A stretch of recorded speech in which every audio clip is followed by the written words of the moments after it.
Good morning, welcome to the Pole Shift News and the Mavstar Observatory. Guys, the main point about this upload is just solely getting India or a neighbouring country online, because we're at the 11th hour and we really want to get that magnetometer out there to complete the 6 magnetometers that we've got out there already, covering the main poles of our planet.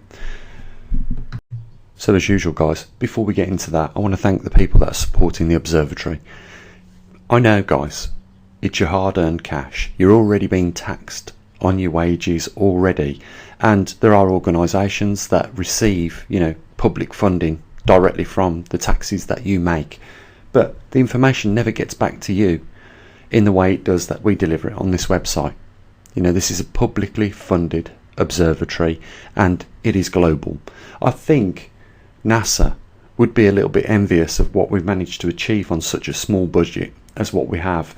And I am, in the same respect, envious of organisations like NASA and the European Space Agency, the British Geological Survey, Canadian Survey, etc., because they get given massive pots of cash.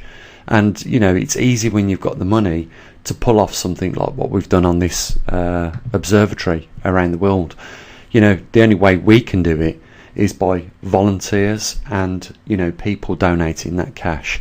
And it doesn't matter whether it's £1, £10 or £100. I'm really grateful, and there's 22,500 subscribers that are really grateful for what little help each and every one of us can put in on this matter. I've invested hundreds and hundreds of hours now on this, and it's only through that drive that we've managed to do what we've done on the budget we have.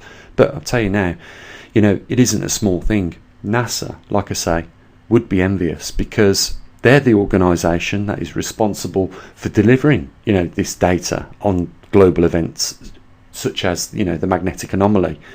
So they're the ones that everybody is looking to normally for the information.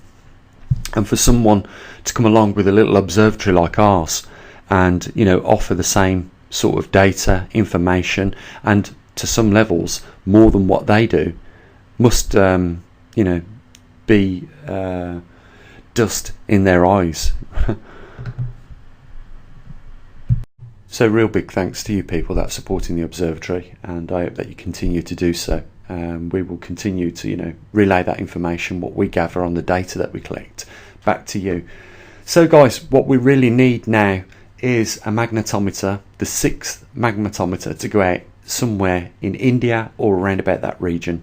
Now you might be in India listening to this. If you are, and you don't mind taking a little bit of time out, it's not a lot of time, it's just literally pulling an SD card out of a little box, putting it into your computer and emailing me that file that's collected, then formatting it, putting it back in the box, press reset, and then it collects another month's worth of data. If you can do that 12 times for me this year, that will be absolutely amazing.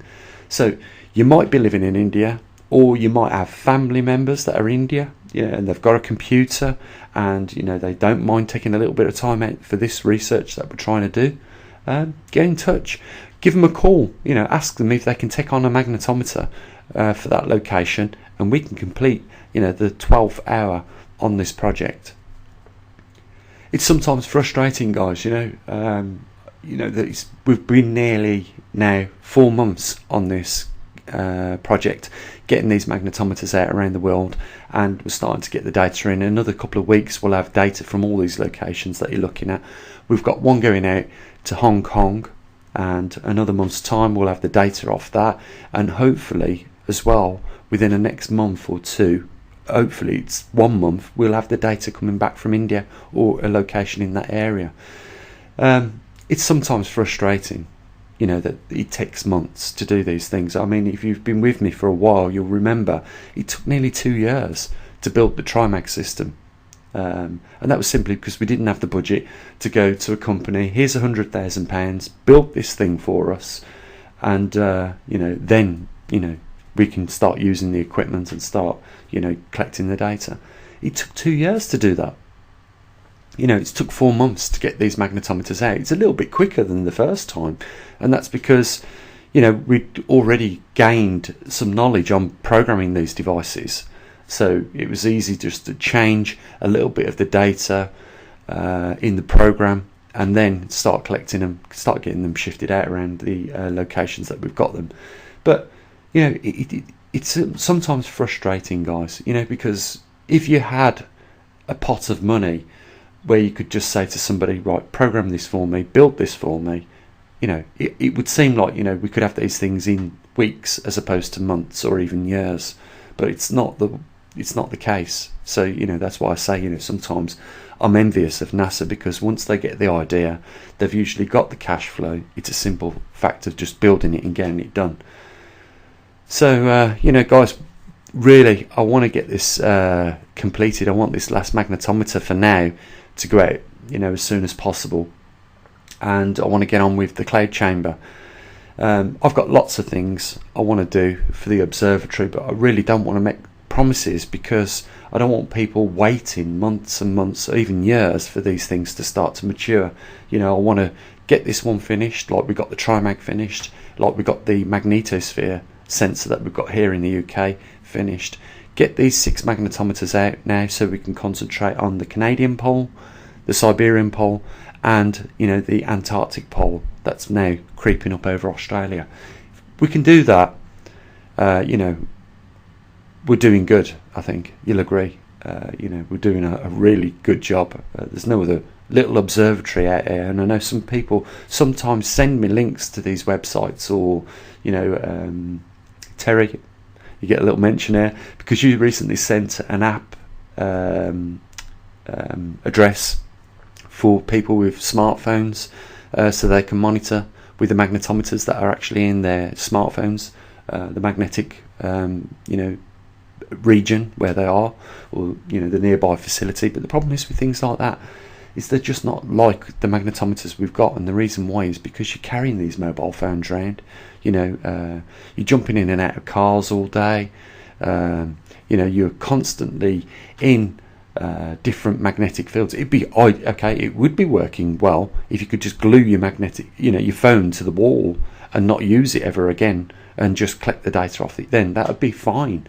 But it's just not the same. And I haven't come across another website like ours that delivers the information that we do. So, I'm gonna leave it here, guys.